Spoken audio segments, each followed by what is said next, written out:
মানুষ একবারই মরবে,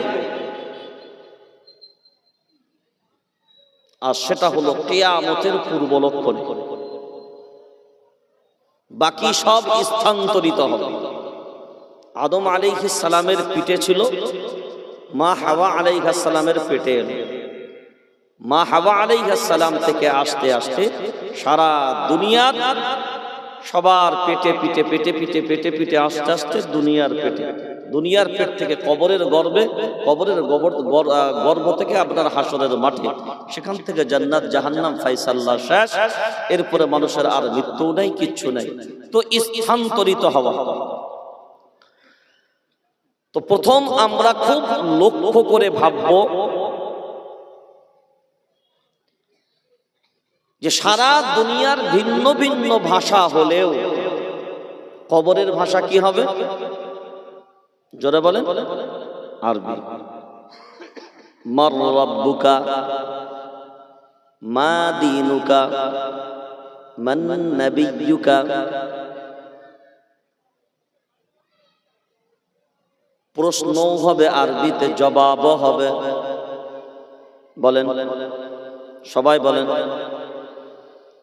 এবার যদি বসিরহাটের মানুষ বলে আমরা বাঙালি মানুষ, আঞ্চলিক ভাষা আমরা এমন এমন বলি, কবরে যাওয়ার পরে যখন ফেরেশতা বলবে মার রব্বুকা, আমি বলবো আমি তো কিছু জানি না বাবা, তুমি কি বলছো? একজন মানুষও কিন্তু এমন প্রশ্ন কিন্তু কবরে করবে না। ঈমানওয়ালা, রবকে মাননেওয়ালা যদি হয়, মার রব্বুকা প্রশ্নের জবাব একজন ঈমানদার দেবেন কি? রব্বি আল্লাহ, আমার রব আল্লাহ। একসাথে বললে বলবে রব্বি আল্লাহ, আর ভিন্ন ভাবে বললে বলবে রব্বি আল্লাহ, আমার রব আল্লাহ। মা দীনুকা প্রশ্নও হবে আরবিতে,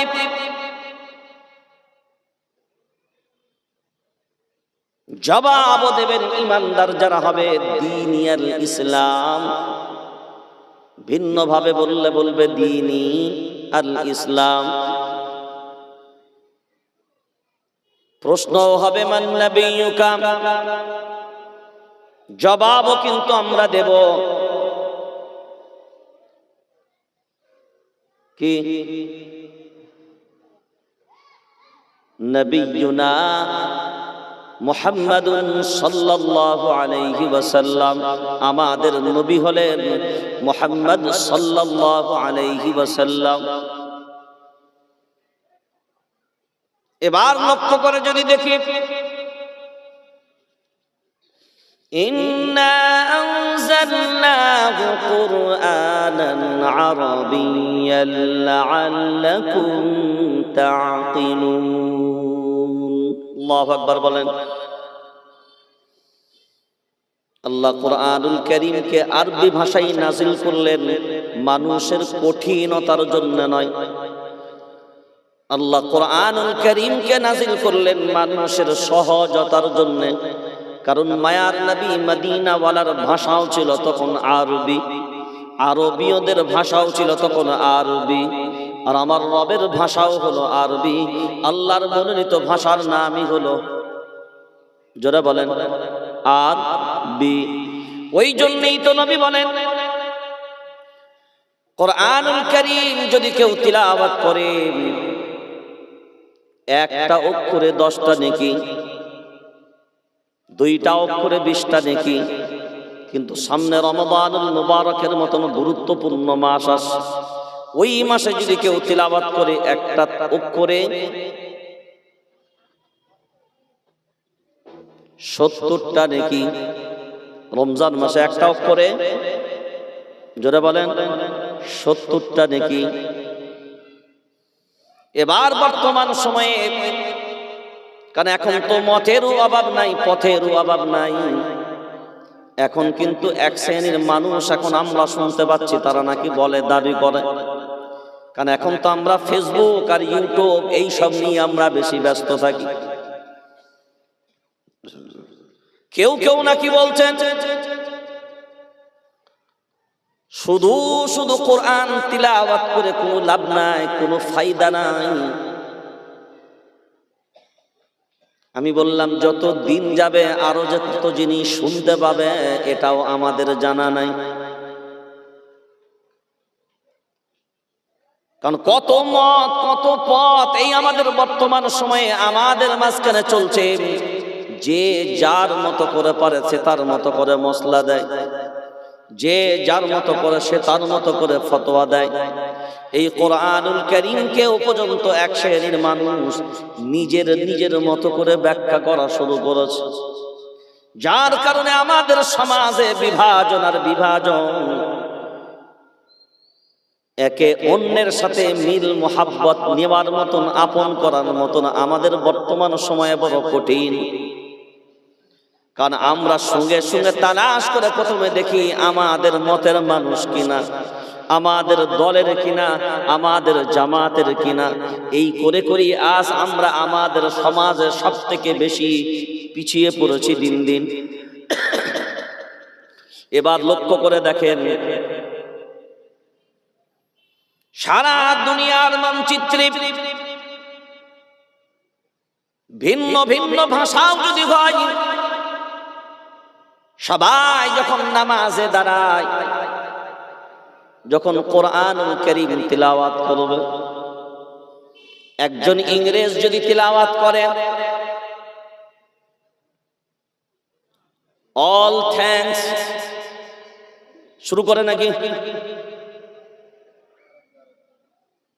অল মানে সমস্ত, থ্যাঙ্ক মানে প্রশংসা করলেন। একজন ইংরেজ যখন শুরু করবে নামাজ, যখন দাঁড়িয়ে যখন কোরআনুল কারীম তিলাওয়াত করা শুরু করবে, তখন সে কিন্তু ইংরেজিতে বলবে না। ভাষাও যদি তার ইংরেজিতে হয়, এমনি সময় দুনিয়ার অন্য কোনো ভাষা বোঝে না, বলতেও পারে না। কিন্তু যখন নামাজে তিলাওয়াত করবে, এমনি কোরআনুল কারীম যখন তিলাওয়াত করবে, ইংরেজ হলেও তার ভাষা হবে আলহামদুলিল্লাহি রাব্বিল আলামিন। আল্লাহু আকবার বলেন। একজন বাঙালিও যদি হয়,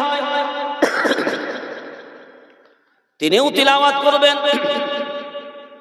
আলহামদুলিল্লাহি রাব্বিল আলামিন। একজন উর্দু ভাষীও যদি হয়, সেও তিলাওয়াত করবে আলহামদুলিল্লাহি রাব্বিল আলামিন। একজন যদি অন্য যে কোনো ধর্ম, যে কোনো বর্ণের, যে কোনো ভাষার যদি হয় না কেন, সবাই কিন্তু কোরআনুল কারীম তিলাওয়াত করবে একটা ভাষাতেই, ওই ভাষাটার নাম জোরে বলেন। দেখেন, সারা দুনিয়ার মানুষ কিন্তু ইংরেজিতে কথা বলবে না, সারা দুনিয়ার মানুষ কিন্তু বাংলায় কথা বলবে না, সারা দুনিয়ার মানুষ কিন্তু ভিন্ন ভিন্ন ভাষাতেও কথা বলবে না। সবার ভাষা ভিন্ন। পৃথিবীতে যদি ভাষা তালাশ করতে যান, প্রায় 126-এর বেশি ভাষা পৃথিবীতে একদম সংরক্ষিত ভাষা পাওয়া যাবে। আঞ্চলিক ভাষাগুলোকে কখনো লিপিবদ্ধ করা হয় না, কিন্তু যে কোনো স্কুল সিলেবাসে বিভিন্ন ভাষায় লেখালেখি হয়, চলে। 126টার উপরে ভাষা দুনিয়াতে আছে। কিন্তু পবিত্র কোরআনুল কারীম এমন আজমতময় কিতাব, আল্লাহ বলেন যেহেতু বান্দা আমার আর আমি সবার হলাম রব, তাহলে আমার ভাষা যা, সারা পৃথিবীর সব মানুষগুলোকে আমার ভাষা বলা লাগবে। এবার যদি কোনো হিন্দু ভাই মারা যায়, শ্মশানে পুড়িয়ে দেওয়া হলো, ছাই হয়ে গেল, এবার বলেন তার শ্মশানের সামনে মুনকির নাকির ফেরেশতা যাবে না যাবে না? জোরে বলেন।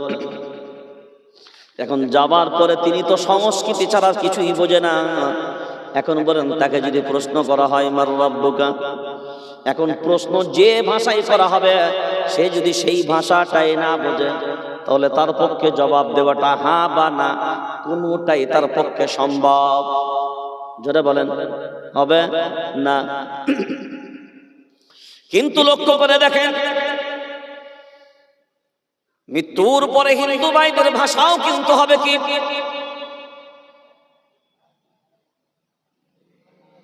আরবি ভাষা কোন কিতাব, সেই কিতাবের নাম কি? জোরে বলেন, আর একটু জোরে বলেন। কোরআন বলে কোনো কিতাবের নাম নাই। আল কোরআন মানে হলো কিতাবটি নির্দিষ্ট করার জন্য কিন্তু আল যুক্ত করা হয়। আলিফ লাম বিল মুআররাব, এটা আমরা সবাই জানি নাকেরাকে মারিফা করার জন্য ব্যবহৃত হয়। এবার বলেন কিতাবের নাম কি? একত্রে যদি বলি তো কোরআনুল মাজিদ, ঠিক কথায় কোরআনুল মাজিদ না। আমরা বলি কোরআন কোরআন কোরআন শরীফ, কোরআন মাজিদ না, এটা সম্পূর্ণ ভুল। প্রথম আমাদের জানা দরকার কোরআন এটা হলো মাসদার। যদি করা ইয়াকরাউ কোরআন থেকে নেওয়া হয়, করা ইয়াকরাউ কোরআন এর আসল মাদ্দাই হলো কফ র হামজা। তাহলে কফ র হামজা দ্বারা যদি হয়, হামজা যদি আসল মাদ্দার ভিতরে হয়, তাহলে কোনো অবস্থায় হামজাকে হযফ করা যাবে না। এখানে তালিলের কোনো জায়গা নাই, তাহলে হামজাকে রাখতেই হবে। এবার যদি হামজাকে রাখেন, তাহলে এবার আপনাকে বলা লাগবে কোরআন। সবাই বলেন কোরআন, কোরআন, কোরআন, কোরআন নয়, রয়ে আকার দুন্তন্য রান হবে না। কোরআন, আ দুন্তন্য আন, আ দুন্তন্য আন, সবাই বলেন কোরআন। এত বয়স হয়ে গেল আমাদের, 90-80-70-এর মতন বয়স হলো, এখনো পর্যন্ত আমাদের কিতাবের নামটাই আমরা শুদ্ধ করে জানতে পারলাম না। এটাই আমাদের জন্য বড় আফসোস। চিন্তা করে দেখেন, যে ভাষা এখান থেকে নিয়ে কবরেও চলবে, দুনিয়াতেও চলবে, কিয়ামতের ময়দানে শুধু চলবে না। কথা বলে না,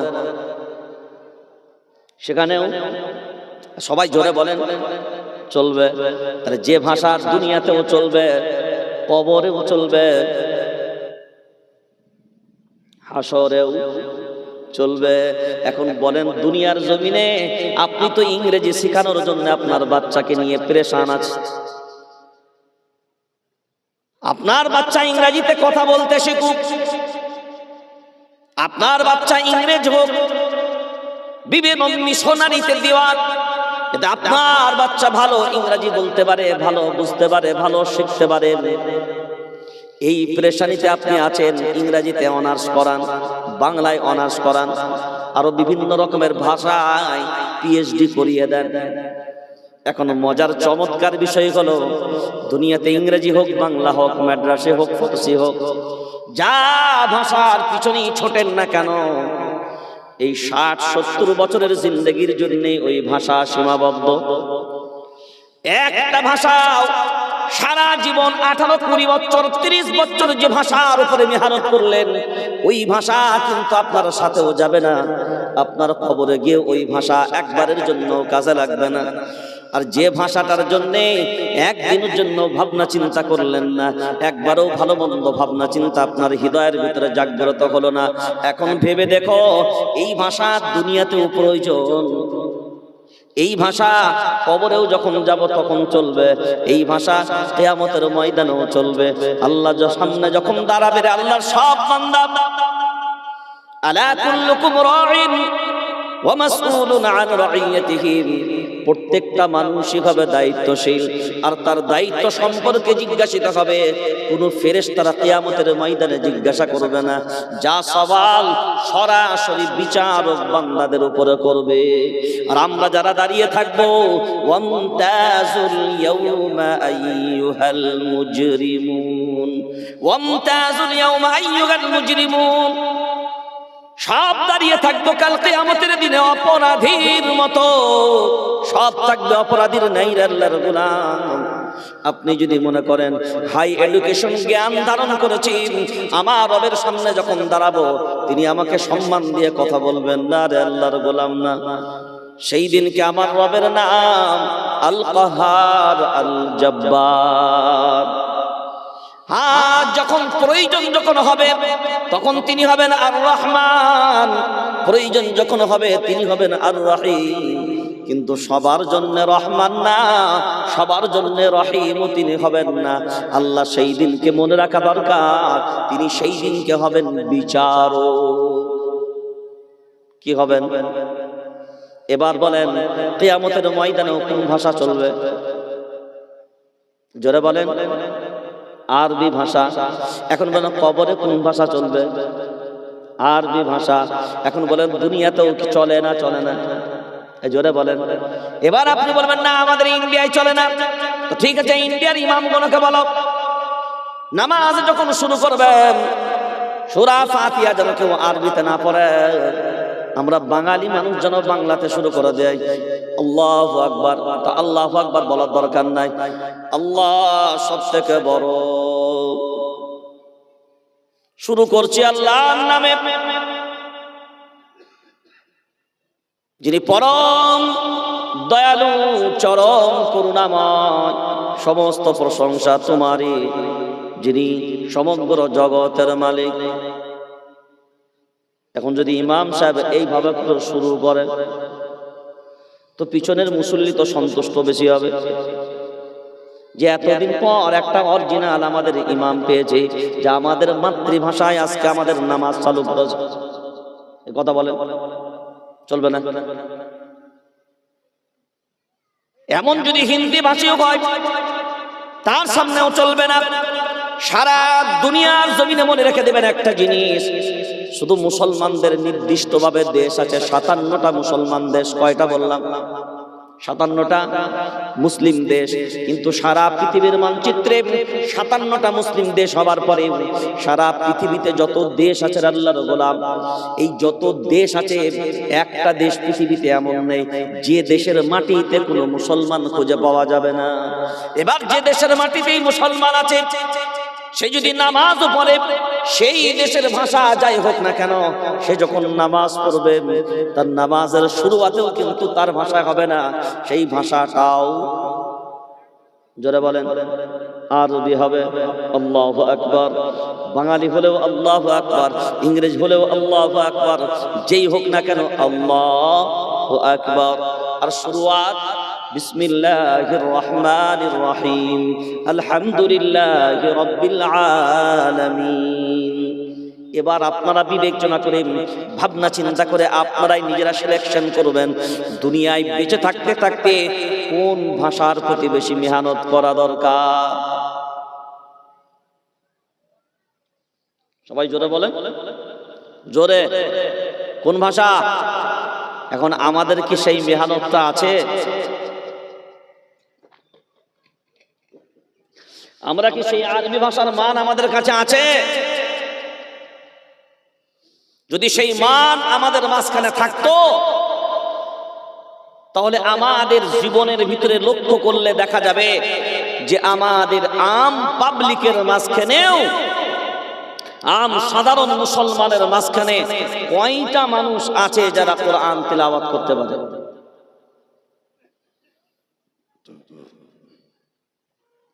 মহিলাদের ভিতরে, মায়েদের ভিতরে একটা পার্সেন্টেজ বেশি পাওয়া যায়, কিন্তু পুরুষদের ভিতরে 5% আম পাবলিকের ভিতরে পাওয়া যাবে না যারা কোরআন তিলাওয়াত করতে যাবে।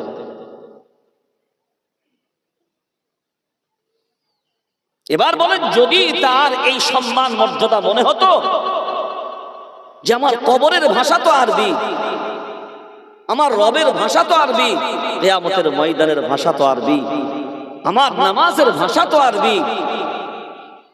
আর আমি আরবি থেকে, আমি আরবিও না হয়,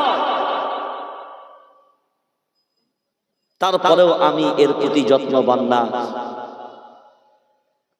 আমরা যদি যত্নবান হতে পারতাম, যদি জানতে পারতাম কোরআনুল কারীম এর রং কি, এর কালার কি, এর মান কি, এর মর্যাদা কি, তাহলে আমাকে বুঝাতে হতো না, আমি অগ্রগতি আমার বেড়ে যেত অটোমেটিক আরবি শিক্ষার দিকে।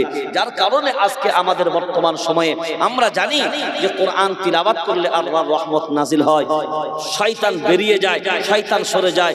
নামাজ যদি সঠিকভাবে তিলাওয়াত আপনার আদায় করা হয়, সমস্ত গুনাহ থেকে মানুষকে আল্লাহ হেফাজত করেন। তারপরে আজকে আমরা নামাজও পড়ি, সবকিছু করি, যাই করছি না কেন, কিন্তু তারপরেও আমরা যে জায়গাতেই ছিলাম সে জায়গাতেই আছি।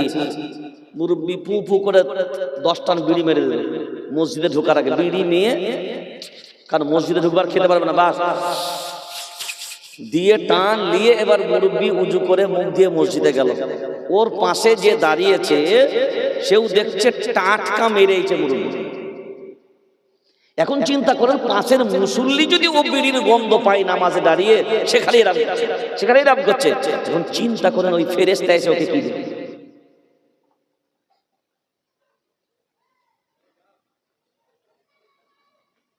ভয় নেই তো আমাদের।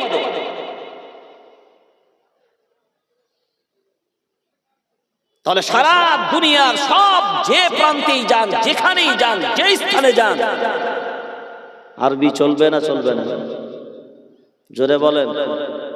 তাহলে এক যুগে না, শুধু দুনিয়ার যুগে না, কবরেরও যুগে চলবে, হাসরেরও যুগে চলবে, এ 3 যুগেই কাজ করবে। এখন আপনি এবার বিবেক দিয়ে ভাবনা চিন্তা করে বলেন, যদি 3 যুগেই কাজ করে, এখন জান্নাত আর জাহান্নামের ভাষা কি হবে? তখন কি বাংলা বলতে পারবো? আল্লাহ গো খুব জ্বলছে গো, আল্লাহ একটু চুলকানি লাগিয়েছে, লাগে দাও না, নাকি? তখন কি ভাষা হবে? জোরে বলেন। বাস কিয়ামতের ময়দানে যে ভাষায় আপনি বলবেন, মৃত্যুর পরে যে ভাষা আম হবে, সে ভাষার আর পরিবর্তন হবে না, ওই ভাষার উপরেই আপনি টিকে থাকবেন। অথচ কিন্তু দুনিয়াতে বহু ভাষায় নবীরা এসেছেন দুনিয়াতে, কিন্তু অবিচল থাকবে যে ভাষাটা, সেটা হলো কোরআনের ভাষা, আর সেটাই হলো আল্লাহর ভাষা। আর সেই ভাষাটাই আমাদের ভিতরে অবহেলা, সেই কোরআন আমাদের কাছে অবহেলা। যার কারণে আল্লাহ কোরআনুল কারীমে 2 জায়গায় ওই আয়াতটা দিয়েছেন। এক হলো সূরার নাম সূরা নিসা, 5 নম্বর পারা 10 নম্বর সাতার ভিতরে আল্লাহ বলেন, আফালা ইয়াতাদাব্বারুনাল কুরআন। আল্লাহু আকবার বলেন। এই আয়াতটাই আল্লাহ সূরার নাম সূরা মুহাম্মদ 26 নম্বর পারা 8 নম্বর সাফার ভিতরে আল্লাহ এই আয়াতটাই দিয়েছেন, আফালা ইয়াতাদাব্বারুনাল কুরআন। কুরআন সম্পর্কে কি তোমাদের অন্তর কোনো তালাবদ্ধ নাকি? কুরআন সম্পর্কে তোমাদের চিন্তা ভাবনা নাই? কুরআন সম্পর্কে তোমাদের চেতনা নাই? আজ সত্যিকারই বলছি, আমাদের বর্তমান সময়ে কুরআন সম্পর্কে আমরা এতটাই উদাসীন, কুরআন নিয়ে আমাদের মাঝখানে কোনো চেতনা, কোনো বেদনা কিছুই।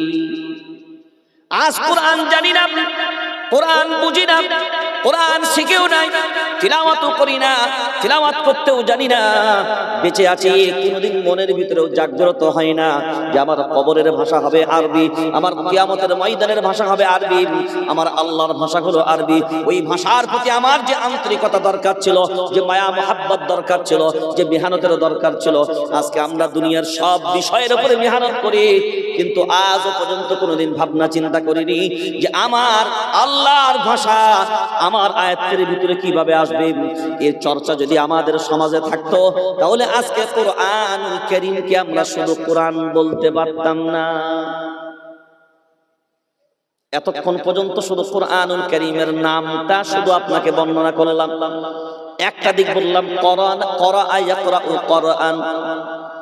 2 নাম্বার যদি কোরআন ইয়াকরিনু কোরআন থেকে যদি নেওয়া হয়, তাহলে হবে কুরআনুল কারীম। তার অর্থ নেওয়া হবে করানা ইয়াকরিনু করনান, মানে হবে মিলানো। মিলানো মানে আল্লাহ কুরআনুল কারীমকে মিলিয়ে মিলিয়ে মিলিয়ে মিলিয়ে মিলিয়ে মিলিয়ে মিলিয়ে মিলিয়ে লিপিবদ্ধ করেছেন। একটা পারার পরে প্রথম পারা, দ্বিতীয়র পরে তৃতীয়, এমন করে একটা সূরার পরে দ্বিতীয় সূরা, দ্বিতীয়র পরে তৃতীয়, তৃতীয়র পরে চতুর্থ।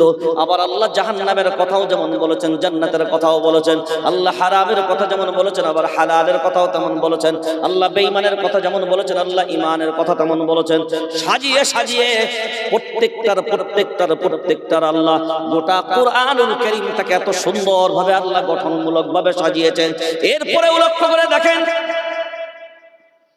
এত সুন্দরভাবে কুরআনুল কারীমকে সাজানোর পরে এই কোরআনের স্বাদ মজা আমাদের মাঝখানে নাই।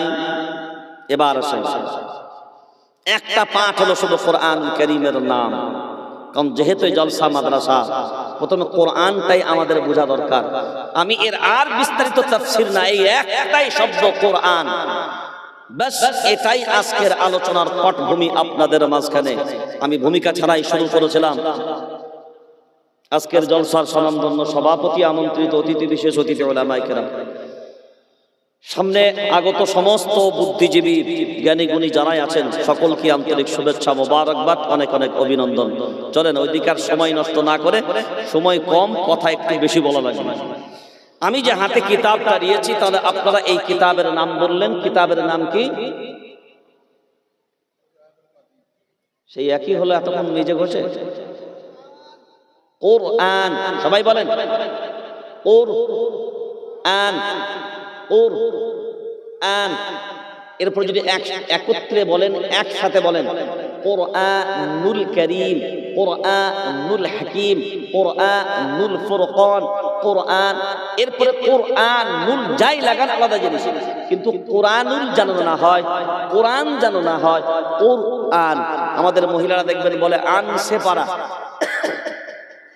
অ্যাকচুয়ালি আনসে পারা বলে কোনো পাড়ায় নেই, আনসে পারা বলে কোনো পাড়ায় নেই। আসলে হলো আম্মা পারা, আম্মা পারা। আর সংখ্যার নিরিখে বললে 30তম পারা। এগুলো চলিত ভাষায়।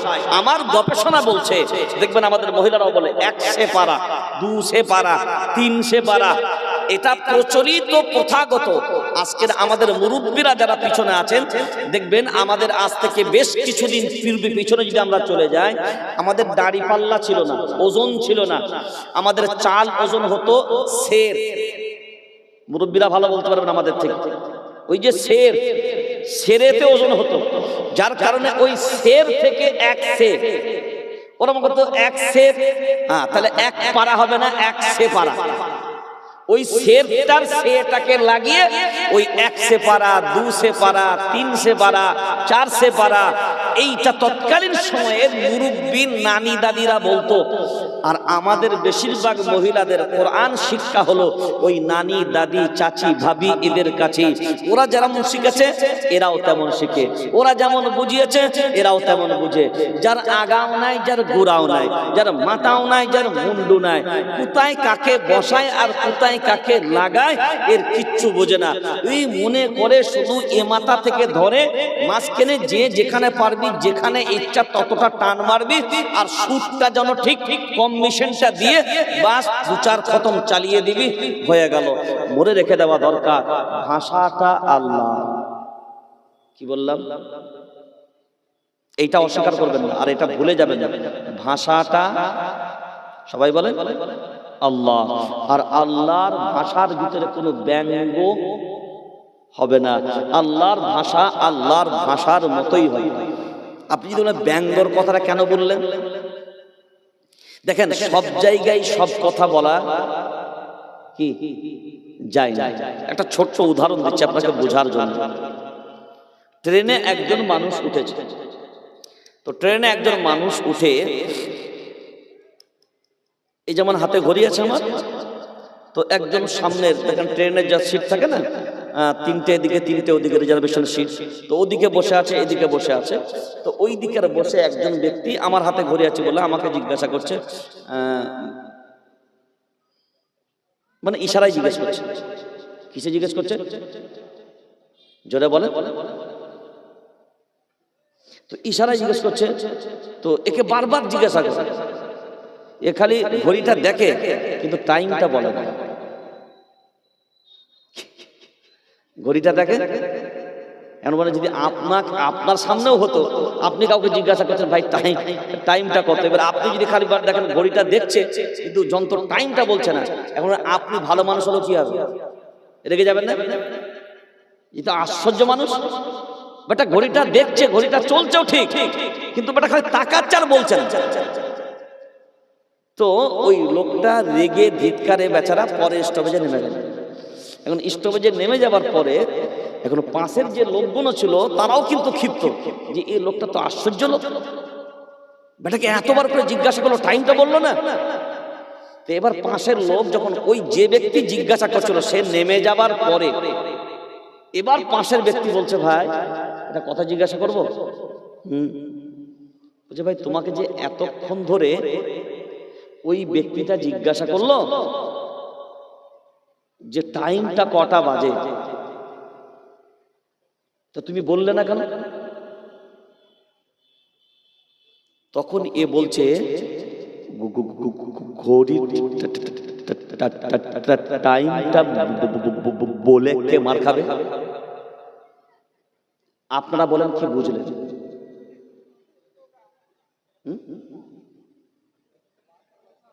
প্রথম ব্যক্তিটা বলেন তোতলা ছিল, যে টাইম জিজ্ঞাসা করছে সে তোতলা ছিল না, সেও তোতলা ছিল। সে যে টাইমটা জিজ্ঞাসা করেছে সে জিজ্ঞাসা করেছে এটা, ভাই তো ঘড়িতে কটা বাজে? কথা বুঝতে পারেনি? সে তোতলা ছিল আর তোতলেই জিজ্ঞাসা করেছে। এ তখন বুদ্ধিমানের কাজ করেছে কি, যে ও তোতলে জিজ্ঞাসা করেছে, এখন আমি যদি ওর সরাসরি জবাব দিই কি হবে? কারণ ও তখন বলবে কি, বেটা আমি এইরকম ভাবে তোতলে জিজ্ঞেস করেছি, তাই ও তোতলে উত্তর দিচ্ছে। ওই জন্য বলছে তাই বলে মার খাবে কে?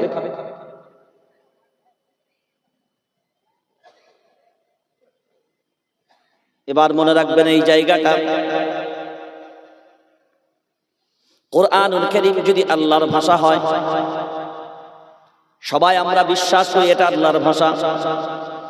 এবার বলেন আল্লাহর ভাষা, আল্লাহর ভাষার মতন যদি না বলি, নিজের মতো করে যদি আল্লাহর ভাষাকে ব্যবহার করি, মনে রেখে দেওয়া দরকার, আমার আল্লাহর সামনে আল্লাহর ভাষা যদি ব্যঙ্গ করে বলি,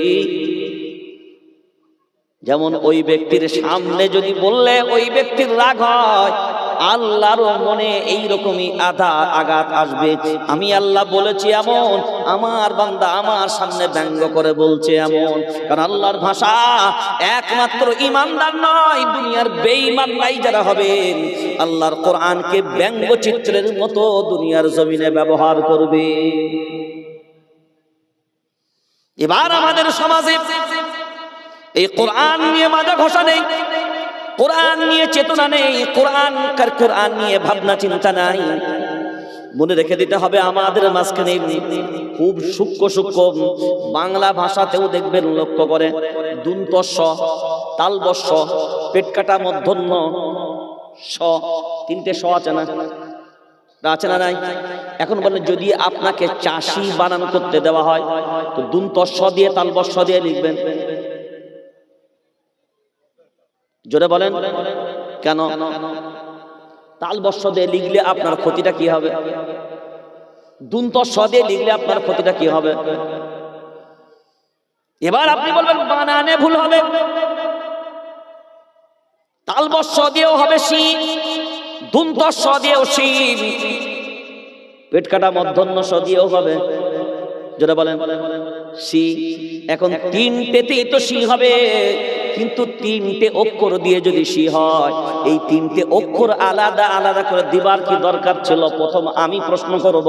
তাহলে একটাই শি দিলেই তো কাজ মিটে যেত।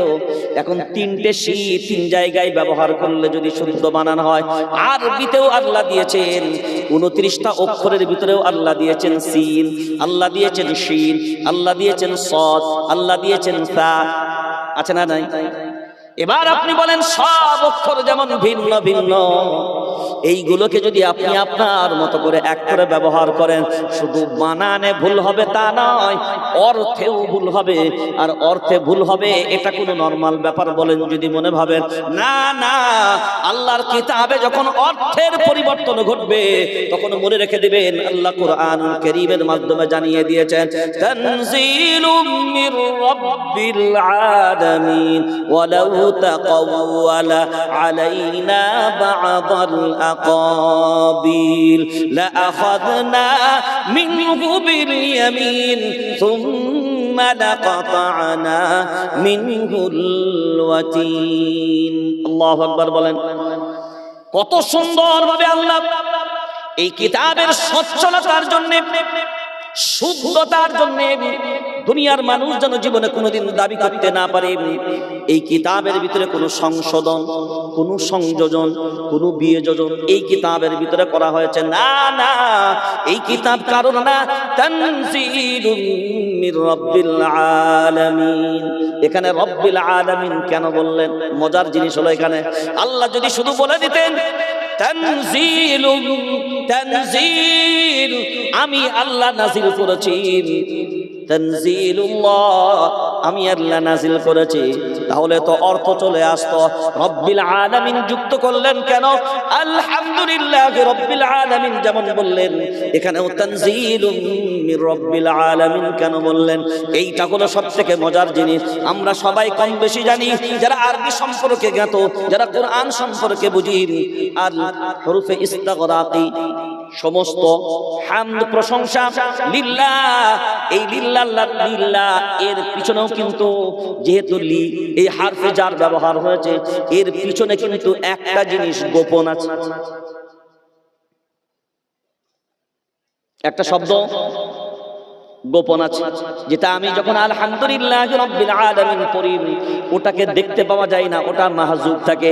আমরা সবাই জানি এই মাহজুবগণ একমাত্র ব্যাখ্যার সময় উলামায়ে কিরামগণ যারা ওই মাহজুবটাকে ওখান থেকে বের করে এনে অর্থ প্রকাশ করেন, তারা ওই লিল্লাহর আগে মাহজুব আছে কি আলহামদু সাবিতুন লিল্লাহ, সাবিতুন ফেলটা ওখানে লুকিয়ে আছে গোপনে, ওই জায়গায় মাহজুব আছে সাবিতুন লিল্লাহ। সাবিত মানে হলো প্রমাণিত, আলহামদুলিল্লাহ। এই কোরআনের কথায় আপনাদের কোনো সমস্যা হচ্ছে না তো?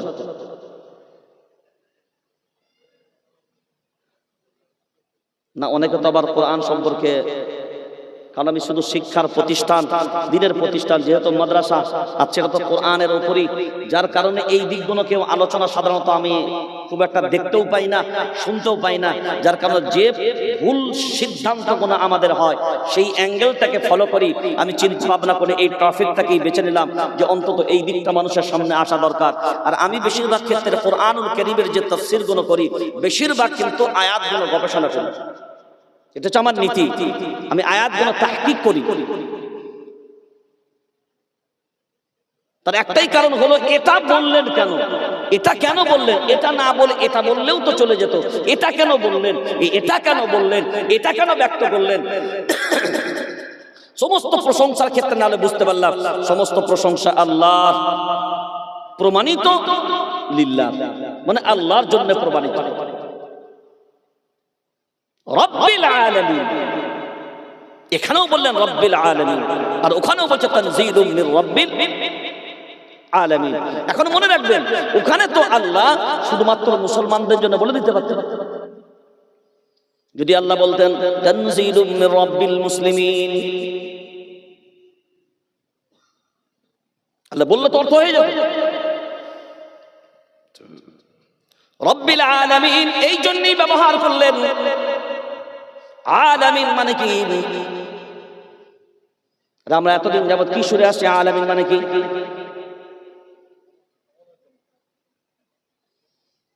আলামিন মানে হলো সমগ্র জগৎ। বলেন আলামিন মানে সমস্ত, সবাই বলেন সমস্ত জগতের স্রষ্টা, সমস্ত জগতের স্রষ্টা। হ্যাঁ, শুধু দুনিয়ার না, সমস্ত জগতের স্রষ্টা। স্রষ্টা মানে সৃষ্টিকারী, সৃষ্টি করেন যিনি, স্রষ্টা হন তিনি। ওবা সমস্ত জগতের, সমগ্র জগতের স্রষ্টা রব, সব প্রশংসা তারই জন্য। এখন বলেন জগৎ কয়টা?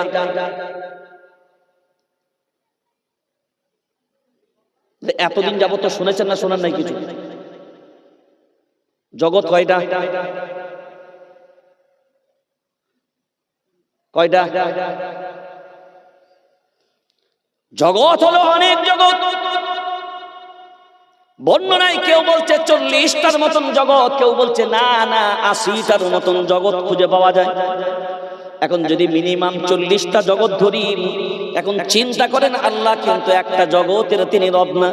আল্লাহ যদি বলতেন বিশ্বের, আল্লাহ যদি বলতেন আসমান জমিনের মালিক স্রষ্টা, তাহলে তার অর্থ হতো একদিক দিয়ে তিনি বললেন বিশ্ব জগৎ না, সমগ্র জগতের তিনি হলেন, জোরে বলেন, স্রষ্টা। এখন সমগ্র জগতের স্রষ্টা তিনি। চন্দ্র জগৎ বলেন, সূর্য জগৎ বলেন, সৌর জগৎ বলেন, বিজ্ঞান জগৎ বলেন, দুনিয়া জগৎ বলেন, জিন জগৎ বলেন, ফেরেশতা জগৎ বলেন, যা জগৎ বলবেন সব জগতের একমাত্র স্রষ্টা হলেন কে? আল্লাহ। এই ভাষা হলো তার ভাষা। কার ভাষা? এই ভাষা হলো তার ভাষা, অন্য কারণ নয়। সমগ্র জগতের যিনি স্রষ্টা তার ভাষা হলো এটা। এবার তানজিলুম মির রাব্বিল আলামিন, আল্লাহ এখানেও কেন বললেন সমগ্র জগতের মালিক তিনি নাজিল করেছেন কোরআনুল কারীমকে? এখানে বলার উদ্দেশ্য হলো এটা, খ্রিস্টানও যদি পড়ে, ইহুদিও যদি পড়ে, নাসারাও যদি পড়ে, অন্য যেই পড়ুক না কেন, যার সামনেই আসুক না কেন, একটাই জিনিস বুঝাবেন, এই কিতাব যিনি নাজিল করেছেন তিনি কোনো নরমাল, কোনো শুধুমাত্র একজন স্রষ্টা, নরমাল কোন স্রষ্টা নয়, তিনি হলেন সমগ্র জগতের স্রষ্টা। ওখানে প্রশংসা কেন তার করব? তিনি সমগ্র জগতের রব। এখানে এটা আল্লাহর কিতাব কেন মানব? সমগ্র জগতের তিনি স্রষ্টা, এই জন্য এটা তার কিতাব, এই জন্য এই কিতাবের গুরুত্ব আমার কাছে অনেক বেশি, এই জন্য এই কিতাবের গুরুত্ব, মর্যাদা, সম্মান সমস্ত কিতাবের থেকে বেশি, কারণ তিনি হলেন সমগ্র জগতের স্রষ্টা, যিনি এই কিতাবটা নাজিল করেছেন। এর জন্য এর মর্যাদা সম্মান কোথায়? তাই আল্লাহ বললেন ওয়ালাউ তাকাওয়ালা আলাইনা বা'দাল আকাবিল। কোনদিন ভেবেছেন এই গুণমূল্যায়ন করেন? মনে রেখে দেবেন, মায়ার নবী মদিনা ওয়ালাকে সামনে রেখে আল্লাহ যখন এই আয়াতগুলোকে নাজিল করেন, আমরা সবাই জানি মায়ার নবী মদিনা ওয়ালার সম্মান আমার রবের কাছে কত বেশি।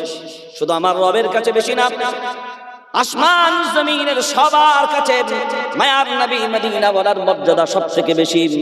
আল্লাহ বলেন আমাকে গালি দাও, আমি আল্লাহ আমার বান্দাকে হিসাবে আমি মাফ করে দেব, কিন্তু আমার রাসূলকে গালি দিলে আমি তো যদি শান্ত হয়ে যায়, আমার ফেরেশতারা পর্যন্ত শান্ত থাকতে পারে না, কারণ ওটা হলো আমার হাবিব, ওটা হলো আমার রাসূল। কারণ আমার রাসূলের প্রতি আমার দুর্বলতা হলো এটাই, আমার রাসূল যা চান আমি আল্লাহ ফেরাতে পারি না।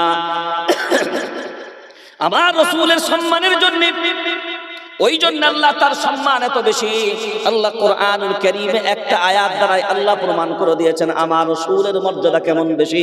সূরার নাম সূরা হুজুরাত, 26 নম্বর পারা, 14 নম্বর সাফা, সূরা হুজুরাতের 2 নম্বর আয়াত।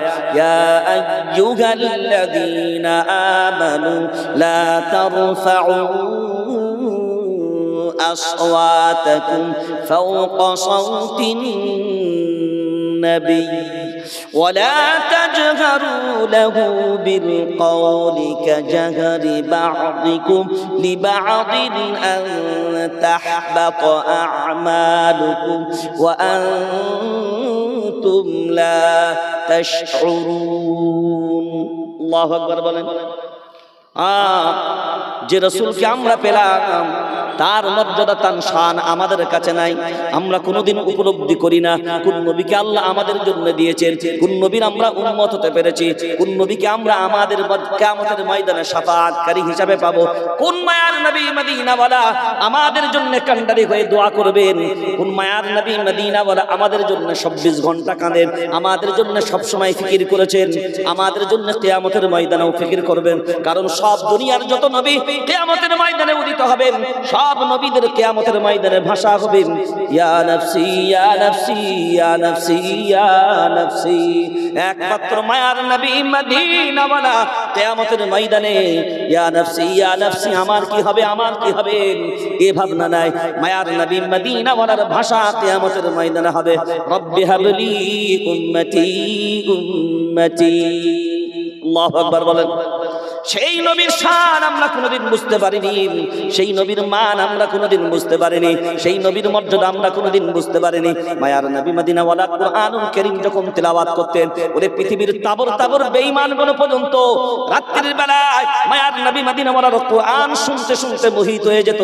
মায়ার নবী মদিনাওয়ালা তেলাওয়াত করতেন, আর পৃথিবীর বেঈমানগুলো, সবথেকে তাবর তাবর বেঈমানগুলো, আবু লাহাবের মতন মানুষ, আবু জাহালের মতন মানুষ, অথবা সাইবার মতন মানুষগুলো পর্যন্ত মায়ার নবী মদিনাওয়ালার কুরআন শুনতো। সারা রাত্রি দাঁড়িয়ে দাঁড়িয়ে শুনে শুনে বগিত হয়ে যেত। ফজরের যখন ফরসার আলো ফুটে যেত, তখন যাত্রীরা আবার নিজের বাড়ি ফিরে যেত। রাতের ঘুমের সময় আবার যখন ঘুমিয়ে যেত, বারবার তারা প্রতিজ্ঞা করে নিত, না না মুহাম্মাদের কণ্ঠের কোরআন শোনা যাবে না, এবার আমরা তওবা করে নিই। এসো। মদের বোতল তাদের সব থেকে প্রিয় ছিল, এই মদের বোতলের উপরে শপথ করে তারা আবার বাড়ি ফিরে যেত। কিন্তু রাতে যখন বিছানায় শুকর আল্লাহর গোলাম, মন মানত না, বিছানার মাঝখানে যেন কি এমন তাকে কাটা দেয়, অসুস্থ লাগে।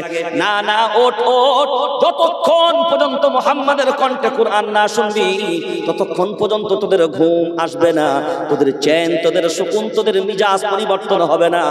আবার ওই ঘুমের জায়গা থেকে বিছান থেকে বেঈমানগুলো আবার চলে যেত।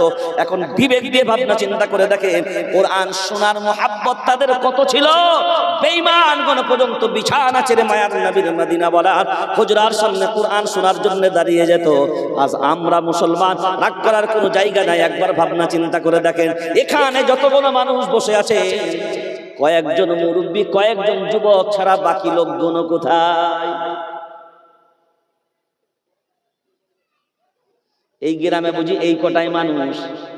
আল্লাহ বলছে কোরআনের মজলিসে যাবি না, সব কটাকে পাঠাবো ভিডিওতে এসআইআরের লাইনে। তখন দেখবো কোনটা যাস আর কোনটা যাবি না।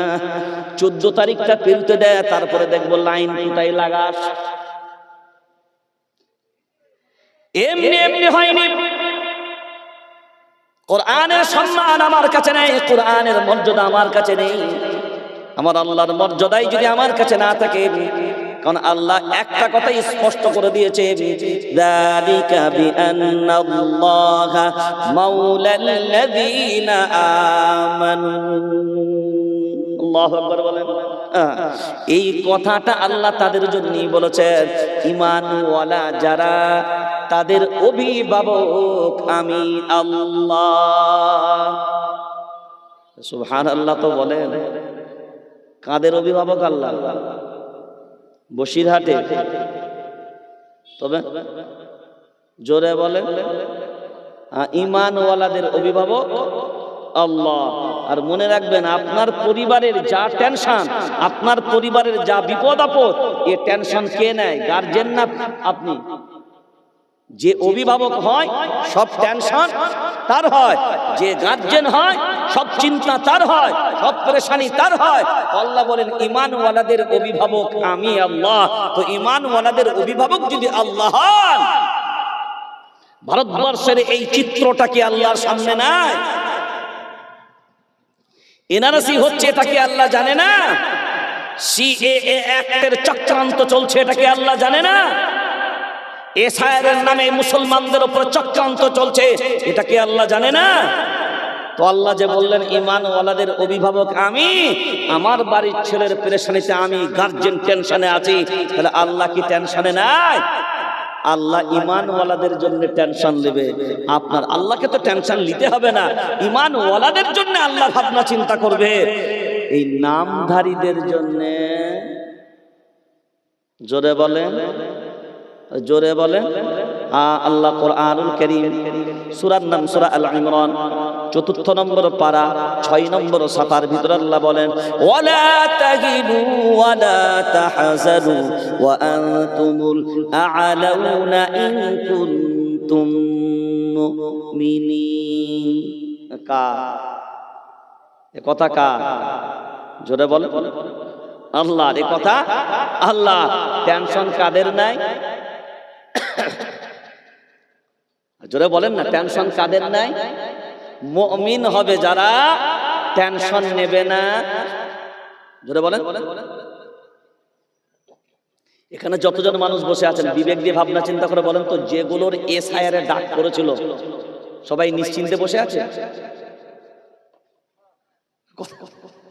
যেগুলো ডাক করেছে সব নিশ্চিন্তে বসে আছে? সবাই একটাই টেনশনে আছে, লিস্ট যখন বেরোবে নামটা উঠবে তো। লিস্ট যখন বেরোবে নামটা উঠবে তো, ডিটেনশন ক্যাম্পে যেতে হবে না তো। এ ভাবনা সবার ভিতরে। আল্লাহ বলছেন ওয়ালা তাহিনু ওয়ালা তাহজানু ওয়ালা তাহিনু ওয়ালা তাহজানু। টেনশন নাই, চিন্তা নাই। কাদের? মুমিন হবে যারা, তাদের কোনো টেনশন নেই। ওরে কোথায় দিবি?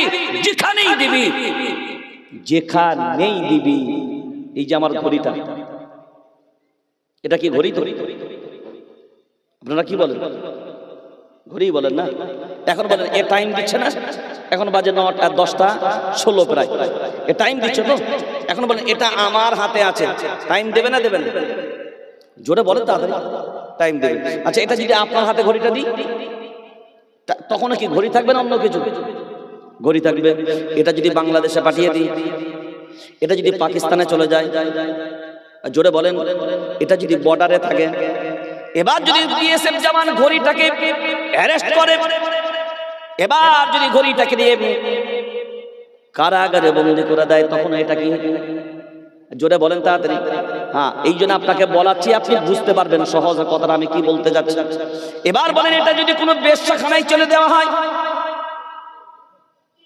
জোরে বলেন, ঘড়ি এটা যদি আমি চেয়ারে খুলে রাখি তখনও ঘড়ি, তখনও জোরে বলেন ঘড়ি। এটা যদি আমি অন্য কারোর হাতেও দিই তখনও ঘড়ি, তখনও টাইম দেবে না দেবে না? জোরে বলেন। এ ঘড়ি একা যেখানেই রাখেন না কেন আল্লাহর গোলাম, এর কাজই হলো টাইম দেওয়া। একে যে প্রান্তেই দেন, যেখানেই দেন, যে অবস্থায় থাকুক, এ যেমনের জাত কোনোদিন ভোলে না। এগুলো ঘড়ি টাইম দেওয়া ছাড়া এর কোনো কাজ না। যেখানেই দেন এর কোনো টেনশন না। সেনাবাহিনীর হাতে দেন, জেলখানাতে দে, যে জায়গায় দিবি, আমি ঘড়ি আমার ডিউটি পাবি। এখানে বসে আছেন যারা, রাগ করেন না তারা। আমরা নিজেদেরকে দাবি করি আমরা গোলাম মুসলমান, আমরা গোলাম ইমানদার। এখন আপনি বিবেক দিয়ে ভাবনা চিন্তা করে বলেন, ইমানদার যদি তুমি হও, মুসলমান যদি তুমি হও, তুমি ভাবনা চিন্তা করে দেখো, তোমার নীতি আর আদর্শ সবসময় এক জায়গায় থাকে না, পরিবর্তন। জোরে বলেন। কোন কারণবশত যদি আল্লাহ না করুক, যদি তোমাকে বাংলাদেশের দিকে পাঠায়, তখন বলবে আল্লাহ এত লোক থাকতে এই শাস্তির ভাগিদার তুমি আমাকে কেন করলা? দেখেন ইমান টলমল। ঘড়ি কিন্তু একদিনের জন্য বলবে না আয় আল্লাহ ওর হাতে আমাকে কেন পাঠালে তুমি, ওর হাতে আমাকে কেন পাঠালে তুমি? কারণ এরও মালিকের নাম। আপনি বলবেন এটা তো সিদ্দিকুল্লাহ তোর হাতে, কিন্তু যে মালদার আমি কিনেছি ওই মালের মালিক। জোরে বলেন, যে বানিয়েছে তার মালিক। জোরে বলেন আল্লাহ। হে মুসলমান, বিবেক দিয়ে ভাবেন, এ ঘড়ি যেমন যেখানেই রাখেন, যে প্রান্তেই রাখেন, যে সময় রাখেন, অন্ধকার হোক আর আলো হোক, যে প্রান্তেই যেখানে হোক না কেন, হ্যাঁ, যতক্ষণ পর্যন্ত এটা পানিতে না চুবিয়ে দেবেন, যতক্ষণ পর্যন্ত নোংরাই না চুবিয়ে রাখবেন। ওরে মুসলমান, ঘড়ি কেউ পানিতে চুবিয়েও রাখবে না, ওই নর্দমাতেও যেমন কেউ ফেলে রাখবে না, এটা জায়গা মতন থাকবে, ততক্ষণ পর্যন্ত নিজের জাত চিনাবে।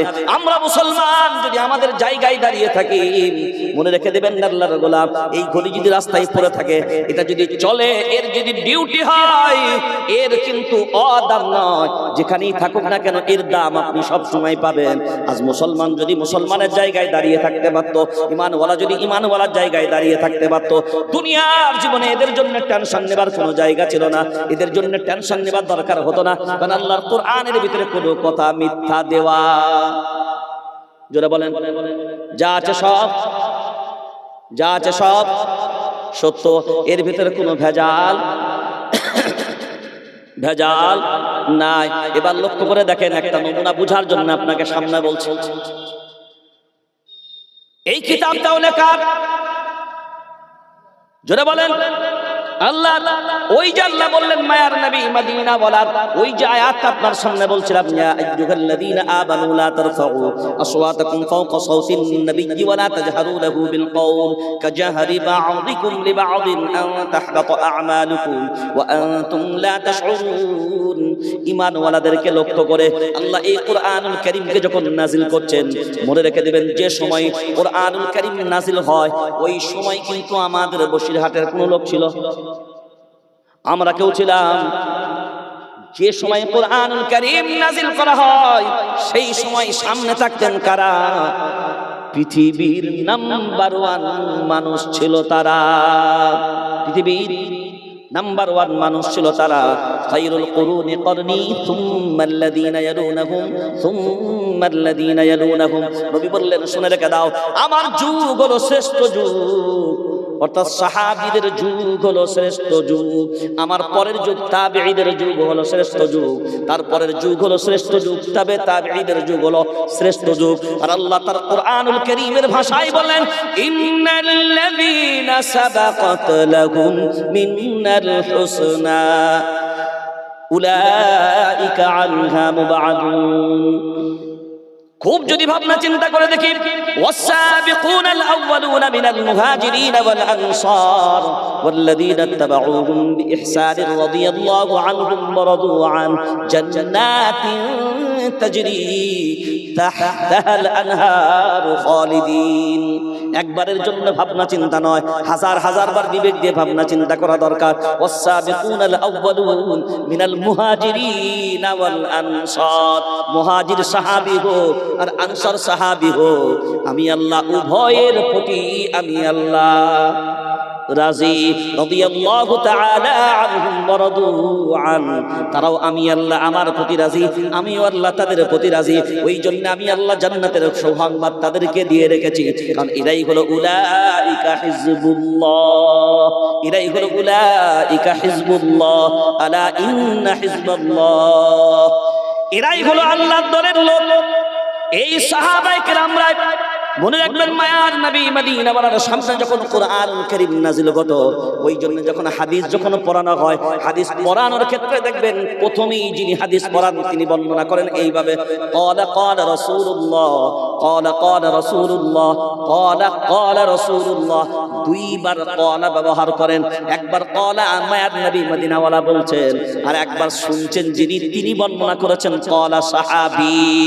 যাতা সাহাবীরা, যাতা কোনো মানুষ না, আল্লাহ নিজে গ্যারান্টি দিয়েছেন সাহাবী সম্পর্কে। কারণ আল্লাহর নবী ভিন্ন জায়গায় বললেন, শুনে রেখে দাও, আসহাবী কান নুজুম, আমার সাহাবীরাই হলো এক একটা নক্ষত্রের মতন। পৃথিবীর জমিনে কোনো মানুষ যদি আমার একজন সাহাবীকে লক্ষ্য করে চলে, আমি নবী গ্যারান্টি দিলাম ও সোজা এবং সঠিক পথে থাকবে। এর গ্যারান্টি মায়ার নবী মদিনা ওয়ালা নিজেই দিয়েছেন। মান তামাসসাকা বিসুন্নতি ইনদাল ফাসাদ উম্মতি, এই উম্মত সম্পর্কে, সুন্নতের বয়ান সম্পর্কে যতবার মায়ার নবী মদিনা ওয়ালা বলেছেন, মনে রেখে দেবেন, আমরা আমলের দিক দিয়ে লক্ষ্য করে দেখেছি সাহাবায়ে কেরামরা যেভাবে মায়ার নবী মদিনা ওয়ালাকে সম্মান করেছেন, যেভাবে তারা মেনেছেন, দুনিয়ার জমিনে যদি সব মুসলমানগণ একত্রিত হয়েও যদি চেষ্টা চালায় একজন সাহাবীর আমলের সমকক্ষ হওয়া, জোরে বলেন, সম্ভব? তাদের পায়ের নিচের জুতার পরিমাণ পর্যন্ত সম্মান অর্জন করা কোনোদিন সম্ভব? জোরে বলেন।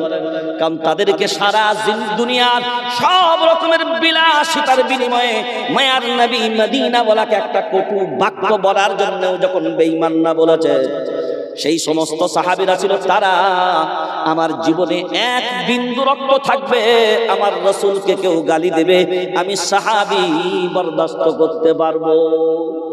জোরে বলেন, আমার পক্ষে সম্ভব না। আমরা জানি আল্লাহর গোলাম, নিজেরা ইমানের কথা বলি ঠিক কথায়, মুসলমানের কথা বলি ঠিক কথায়, কিন্তু সেই জায়গায় যদি আমরা কোনোদিন দাঁড়িয়ে যাই, সব ইমান আমাদের কাছ থেকে শেষ। তখন নিজের জান বাঁচানোর জন্যই আমরা ভাবনা চিন্তা করি। একবার শুধু সাহাবায়ে কেরামদের মাঝখানে আমরা বহু নমুনা, বহু ঘটনা আমরা অনেক সময় শুনেছি। খাব্বাব রাদিয়াল্লাহু তাআলা আনহুর নমুনাও আমরা অনেক সময় শুনেছি। বেঈমানরা তীরের আঘাতে, বদলবের আঘাতে খাব্বাব রাদিয়াল্লাহু তাআলা আনহুকে রক্তাক্ত করে দিলেন।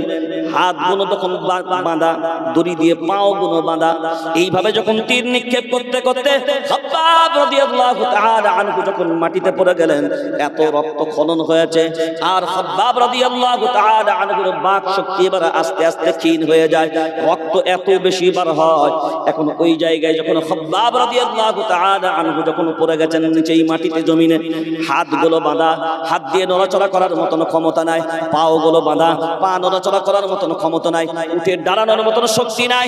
এত রক্ত খনন হওয়ার পরেও এখন যখন খাব্বাব রাদিয়াল্লাহু তাআলা আনহু বুঝতে পারলেন বেঈমানগুলো বুঝি আর আমাকে ছেড়ে দেবে না, এই রকম পরিস্থিতিতে আর বুঝি জীবনে কোনোদিন নামাজে আমার রবের সামনে দাঁড়াতে পারবো না। কারণ আমার রবের সামনে যখন নামাজে আমি দাঁড়াতাম এত মজা পাইতাম, এখন আমার রবের সামনে দাঁড়ানোর মতন আর কোনো জায়গা নাই।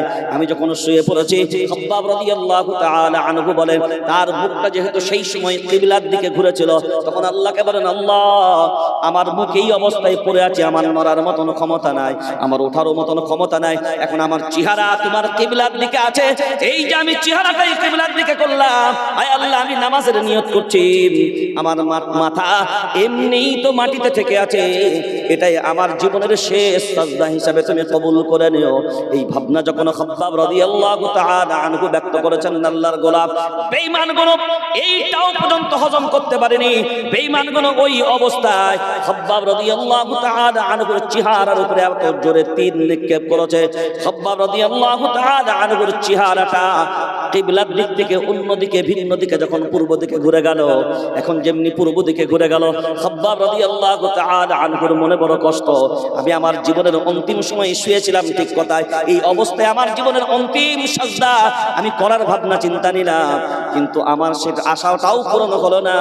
এই মনের ব্যথা যখন নিয়ে আছেন, তখন তার ব্রেনের ভিতরে একটা আয়াত মনে পড়ে গেল, ওয়ালিল্লাহিল মাশরিকু ওয়াল মাগরিব ফাআইনামা তুওয়াল্লু ফাতাম্মা ওয়াজহুল্লাহ। আল্লাহু আকবার বলেন। আরে ঈমানওয়ালা, তোমার মুখ পূর্ব দিকে হোক আর পশ্চিম দিকে হোক, আমি আল্লাহ শুধু পশ্চিম দিকেই থাকি তা নয়, আমি আল্লাহ পূর্ব দিকেও যেমন আছি, পশ্চিম দিকেও। জোরে বলেন। এ খাব্বাব, আপনার চেহারা পূর্ব দিকে হয়েছে তো কি হয়েছে, আপনি শেষ সাজদা করতে চান, নিয়তটা শুধু করে নেন, কারণ সাজদাটা তো আমার জন্য হবে। কবুল করার দায়িত্ব দুনিয়ার কোনো বেঈমানের না, ওটা কবুল করার দায়িত্ব আমি আল্লাহ আমার। এবার মুসলমান ভাবনা চিন্তা করে দেখা দরকার। ঘড়ি যেমন তার জাত বলে না, আজ আমরা আমাদের জাত ভুলে গেছি, আজ আমরা আমাদের অস্তিত্ব ভুলে গেছি, আজ আমাদের দাম এই জন্যই কমে গেছে। আমরা মুসলমান তো ঠিক কথা, কিন্তু মুসলমান, প্রকৃত মুসলমানের জায়গায় আজকে আমরা দাঁড়াতে পারি?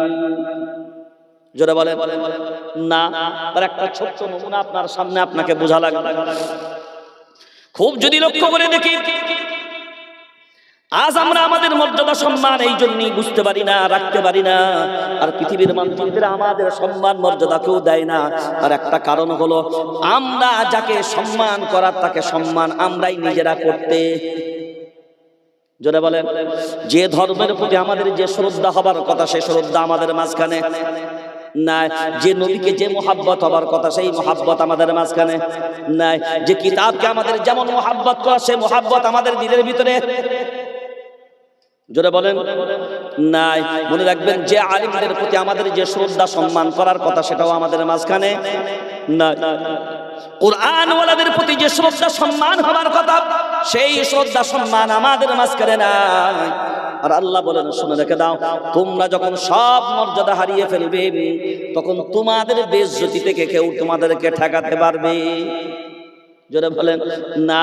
আজকে পদে পদে আমাদের বেইজ্জতি, পদে পদে আমাদের লাঞ্ছিত, পদে পদে আমরা অপমানিত, পদে পদে আমরা অপদস্থ, পদে পদে আমাদের এই বিপদ, মহা বিপদ শুধু আমাদের কারণে।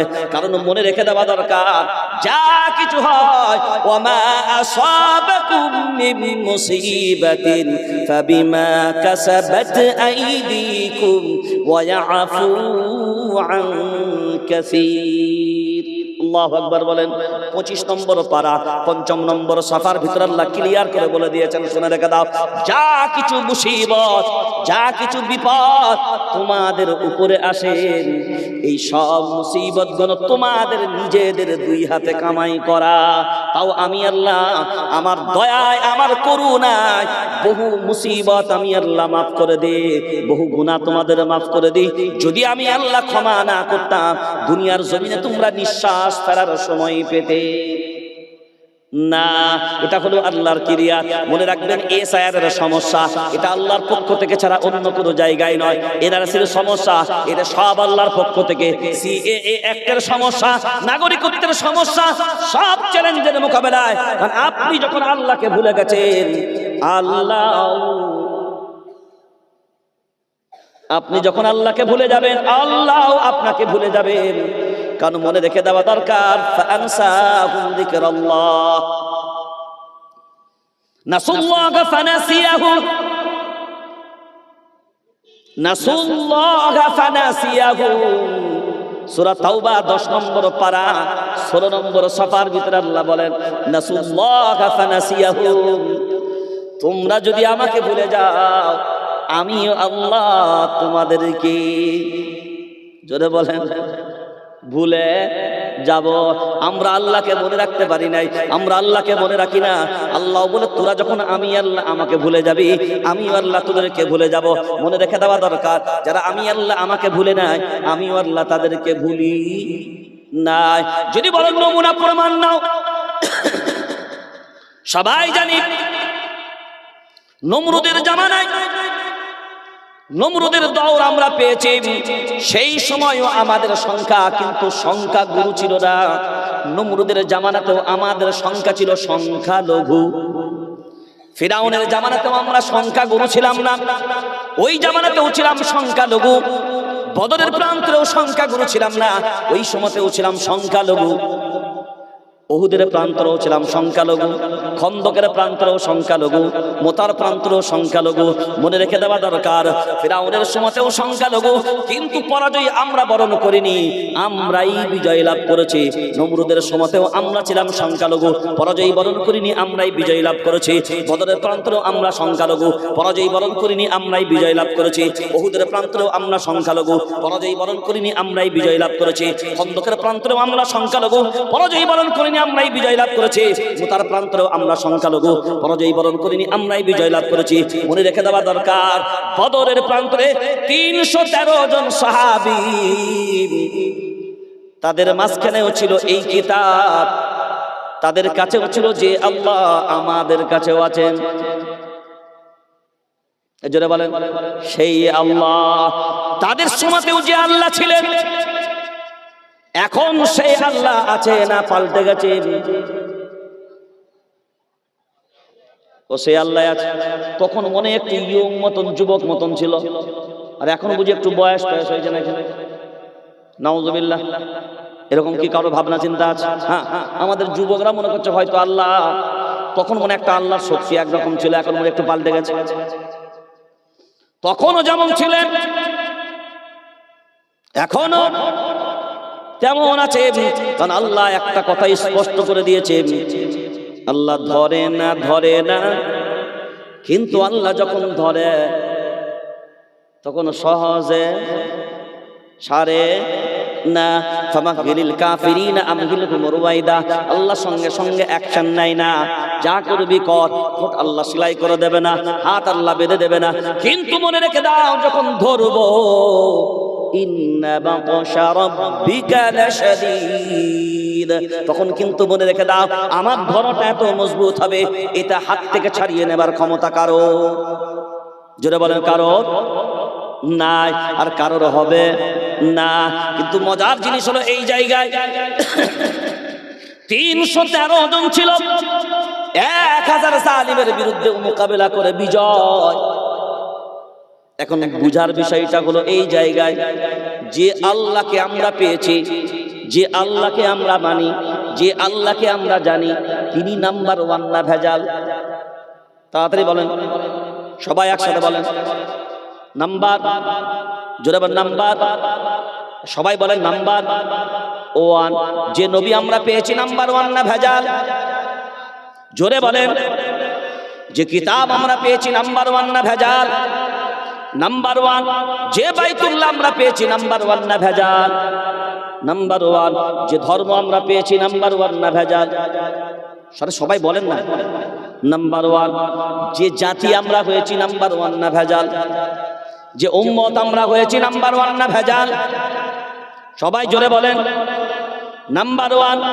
এখানে বসে আছেন যারা, ভাবনা চিন্তা করে বিবেক দিয়ে জবাব দেবেন তারা, আমরা নাম্বার 1 না ভেজাল?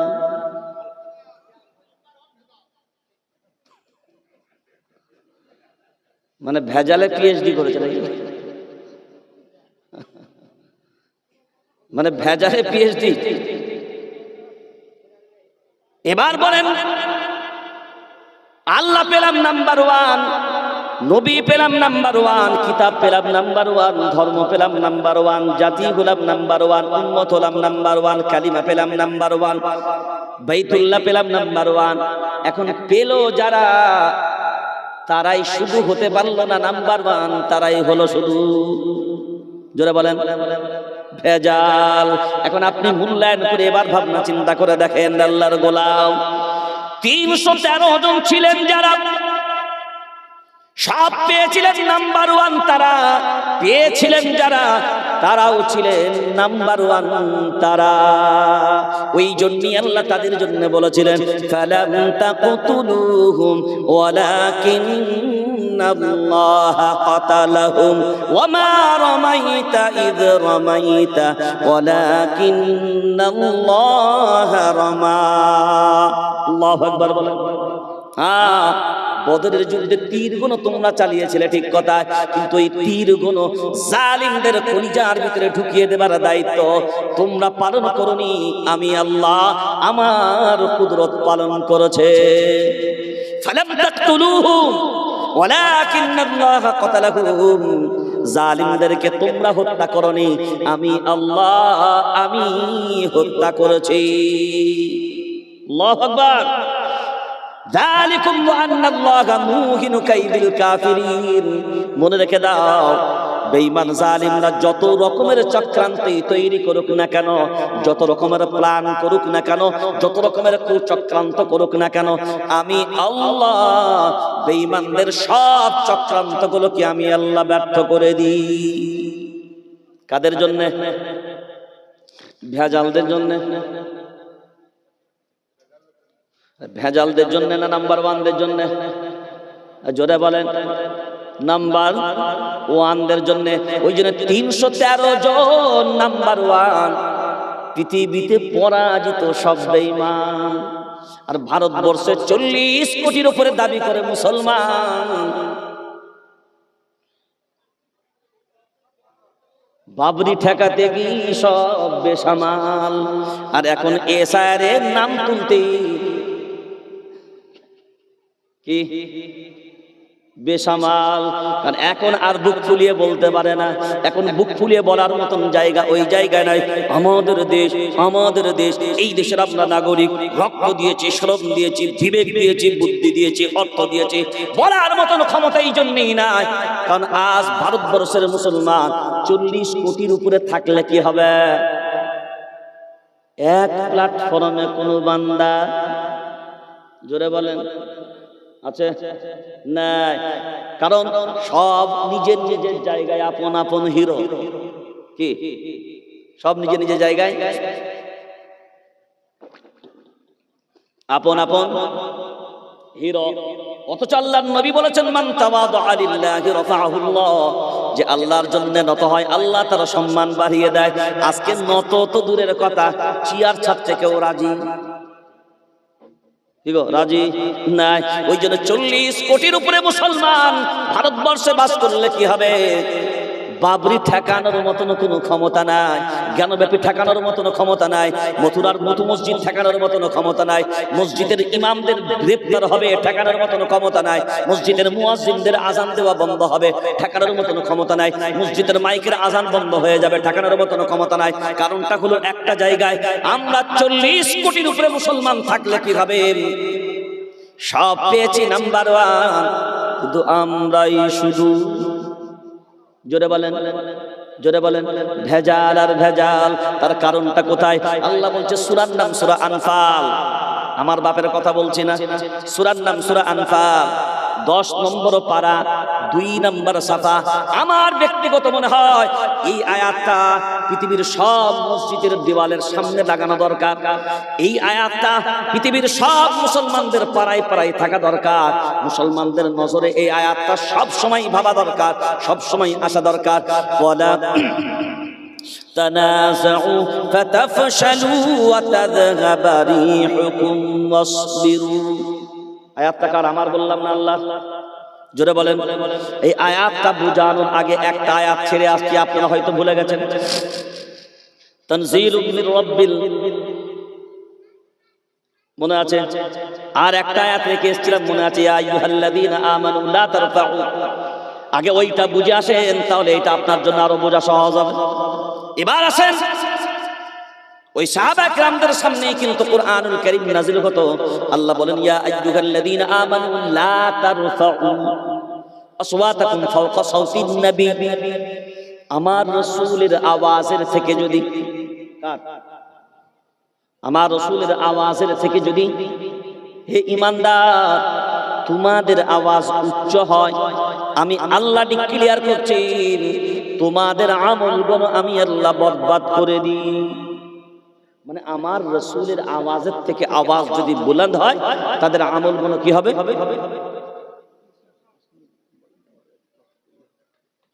কি বললাম? তোমাদের আওয়াজ যদি উচ্চ হয়, তোমাদের আমল সব কি হবে? বরবাদ। আমার রাসূলের আওয়াজের থেকে আওয়াজ উচ্চ হবে, ঈমানদারের আমল বরবাদ।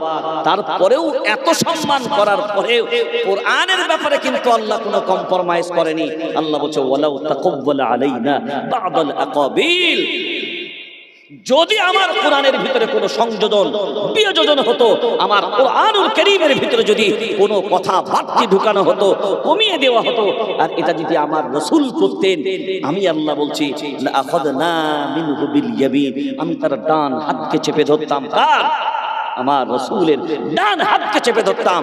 সুম্মা লাকাতানা মিনহুল ওয়াতিন, কাতা ইয়াকতাউ মানে কেটে ফেলা। আমি আমার রাসূলের কণ্ঠনালীকে পর্যন্ত কেটে ফেলে দিতাম। কোরআনের ব্যাপারে কোনো কম্প্রোমাইজ হবে না। কোরআনুল কারীমের ভিতরে কোনো রকমের সংশোধন কিচ্ছু হবে না।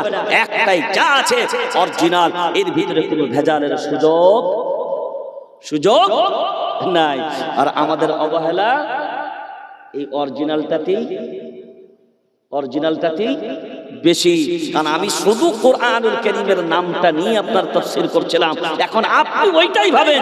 বিবেক দিয়ে ভাবনা চিন্তা করে এই কিতাব যিনি নাজিল করেছেন, ওই জন্যই বলেছেন রব্বিল আলামিন। কারণ আমি সমগ্র জগতের স্রষ্টা, তিনি নাজিল করেছেন এই কিতাব। এটা শুধু মুসলমানদের জন্য না, সকলের জন্য। কারণ আমি এর ভিতরে শুধুমাত্র মুসলমানদের কথা বলেছি তা নয়, সবার কথা বলেছি। কারণ করোনা ইয়াকরিন করোনান থেকে যেটা বলছিলাম, যদি এর অর্থ নেওয়া হয় তাহলে অর্থ হবে মিলানো।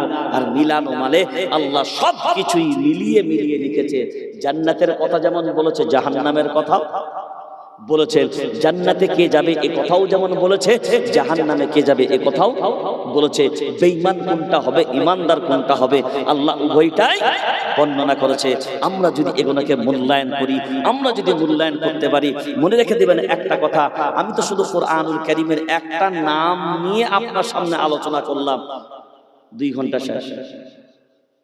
চিন্তা করেন যে গোটা কোরআনটার কি মজা আর কি তাফসীর হতে পারে, গোটা কোরআনুল কারীমের কি স্বাদ হতে পারে। ওই জন্যই তো বলা হয় লাউ কানাল বাহরু মিদাদান লিকালিমাতি রাব্বি লানাফিদাল বাহর ক্বাবলা আন তানফাদা কালিমাতু রাব্বি ওয়ালাউ জিনা বিমিসলিহি মাদাদা। এই কিতাব হলো এইটাই, এরকমই কিতাব যে কিতাবের ব্যাখ্যা সমগ্র পৃথিবীর মানুষগুলো যদি লেখক হয়, সমগ্র পৃথিবীর বৃক্ষরাজি যদি কলম হয়, আর সমগ্র পৃথিবীর সমুদ্র মহাসমুদ্র নদ নদী খাল বিল সব যদি খালি হয়ে যায়, মানুষ কোরআনুল কারীমের ব্যাখ্যা লিখতে শুরু করবে, লিখতে লিখতে সব পানি শেষ, আবার পানি দেওয়া হবে, আবার খালি হবে, আবার লিখবে, আবার শেষ। কিয়ামত পর্যন্ত গোটা কোরআনুল কারীমের ব্যাখ্যা কারোর পক্ষে লেখা সম্ভব হবে না। সুবহানাল্লাহ বলা যাবে না? এর নাম কোরআন, এইটাই জন্য তার মর্যাদা। আর এটাই আজকে আমাদের বর্তমান আমাদের সমাজে এই মর্যাদা সম্মান আমাদের বর্তমানে আমাদের মাঝখানে নাই। 313 জন বিজয় লাভ করেছে, কারণ 313 জন পেয়েছিল নাম্বার 1, আর তারাও ছিল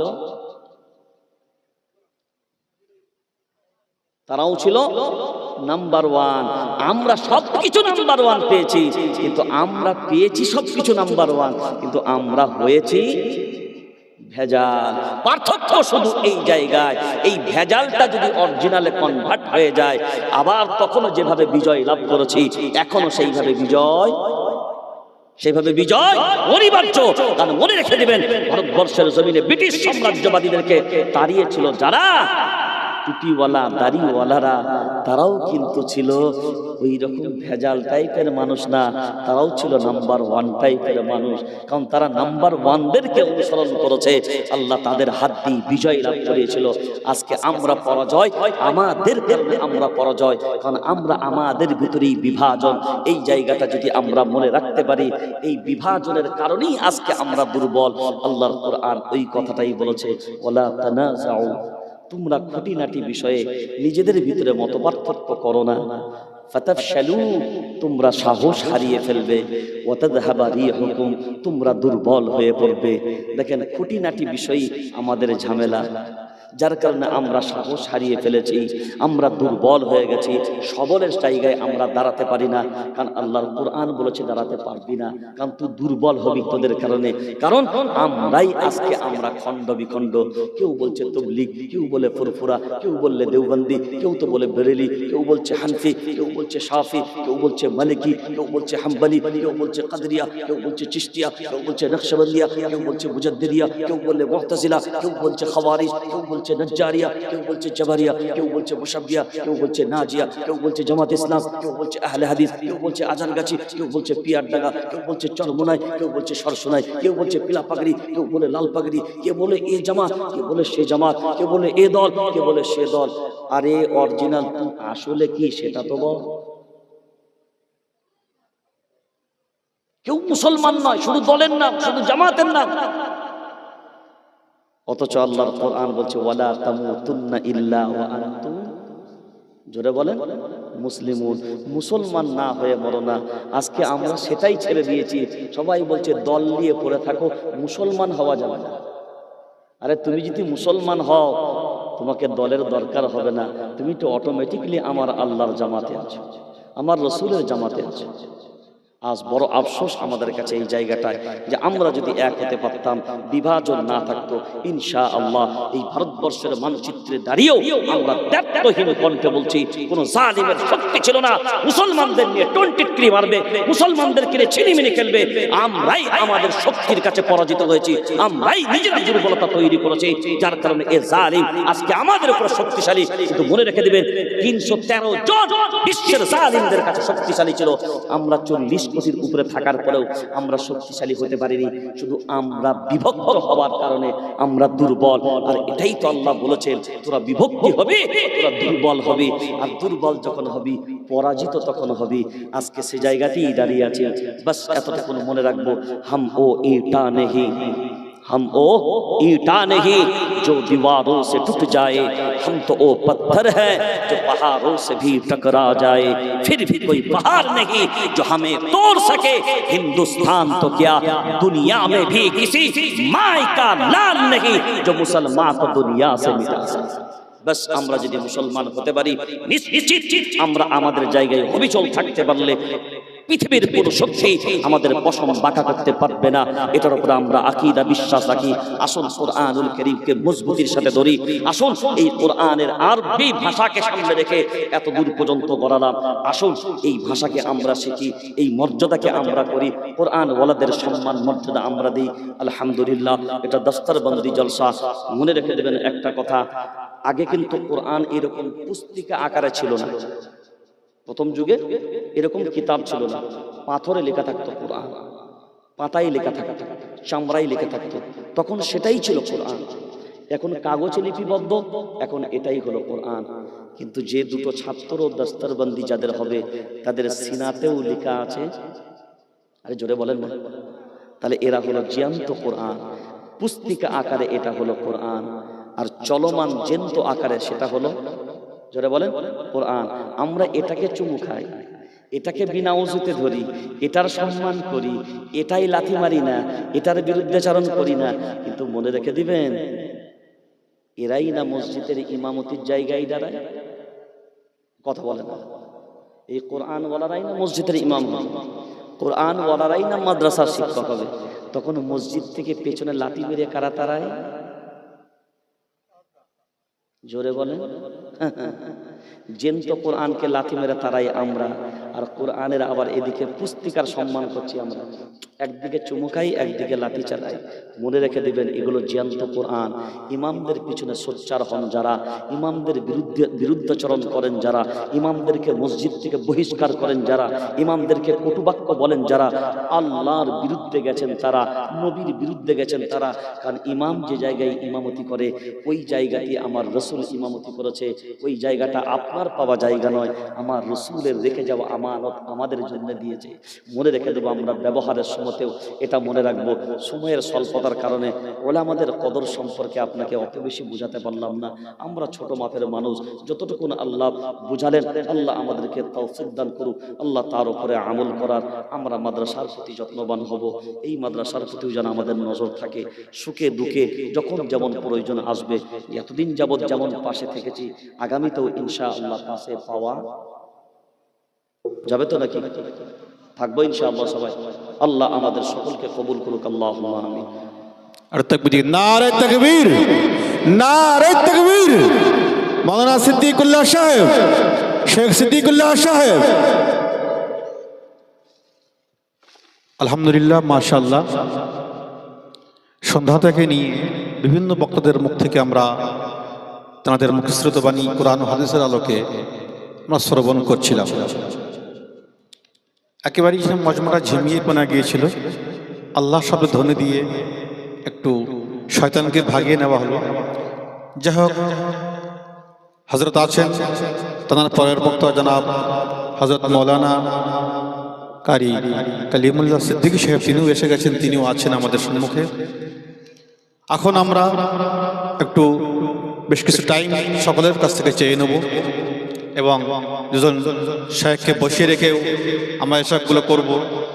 এটাও একটা যেন দৃষ্টিকটু লাগে, তবু তাদের কাছ থেকে আমরা অনুমতি চেয়ে আমরা একটা দস্তারবন্দি থেকে আগিয়ে যাব। যিনি বলছিলেন কোরআনের উপরে দিয়ে অনেক বয়ান বক্তব্য রেখেছেন কোরআনের সম্পর্কে। তো আমি প্রতি বছর একটা কথা বলি, উনি যা বলেছেন সব আমরা জানি। যে বক্তা যে ওয়াজই করবে না কেন, শ্রোতা সব জানে, আমার তো ধারণা। কারণ এখন ডিজিটাল যুগ, মোবাইল যুগ, সব জানে কম বেশি সবাই। এত ঘুরপেশ করে হয়তো বলা হয়, কিন্তু শ্রোতা এখন সবাই সব জানে। কারণ এখন যা যুগ রয়েছে, এখন চারিদিকে এক একটা দিনে 2-3 জায়গায় 5 জায়গায় করে জলসা। বক্তা যেমন ডেট নিয়ে এখানে এখন চলে যাচ্ছে, শ্রোতা অনেক সময় ডেট নিয়ে এখানে চলে যাচ্ছে। ওখানে খাওয়া কি আছে, ওখানে খাওয়া কি আছে, ওখানে খাওয়া কি আছে, এই বল, ফোন করছে, হ্যাঁ কি খাওয়া কি, এখানে ভালো বিরিয়ানি, চলে এখান থেকে হাফ ওখানে বেরিয়ে যাচ্ছে খাবার। শ্রোতা অনেক সচেতন। ডিজিটাল যুগে শ্রোতা এখন বর্তমান অনেক ডেভেলপমেন্টের দিকে পৌঁছে গিয়েছে, আলহামদুলিল্লাহ, মাশাআল্লাহ। যাই হোক, কোরআনের উপর বয়ান করেছেন। কোরআন আমাদেরকে কতটা সম্মান শ্রদ্ধা করতে হবে সকলে আমরা জানি।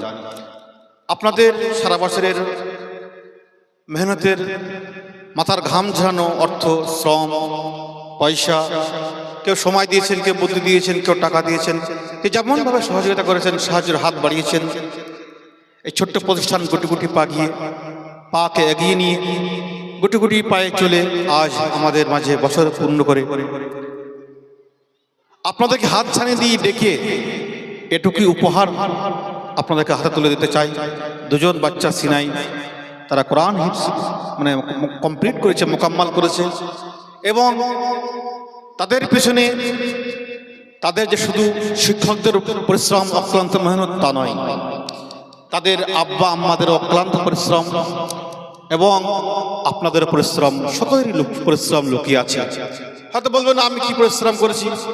আপনি কষ্ট করছিলেন, এমন সময় মাথার ঘাম টপ টপ করে টুপিয়ে পায়ে পড়ছিল, আপনি রিক্সা টানছিলেন, আপনি দোকানে মজুরি মানে জন খাটছিলেন, কর্মচারীরত অবস্থা ছিলেন। আমাদের শিক্ষকরা হয়তো, আমরা হয়তো সে সময় গিয়েছি আপনাদের দরবারে, আপনাদের দুয়ারে গিয়ে তাদের জন্য চাল, ডাল, ডিম, যত রকম সাহায্য সহযোগিতা নেওয়ার আমরা নিয়ে এসেছি। সুতরাং মাদ্রাসার বাচ্চা তৈরি করতে গেলে আপনাদের আল্লাহ পাক রব্বুল আলামিন চালানে মালিক অবশ্যই, কিন্তু ওসিলা না হলে কোনদিন চলে না। সুতরাং আপনাদের কাছে আমরা গিয়েছি, আপনাদের দ্বারস্থ হয়েছি, আপনাদের অক্লান্ত পরিশ্রম মেহনত। তবে হাফিজে কোরআনদের আল্লাহ পাক রব্বুল আলামিন বিশেষ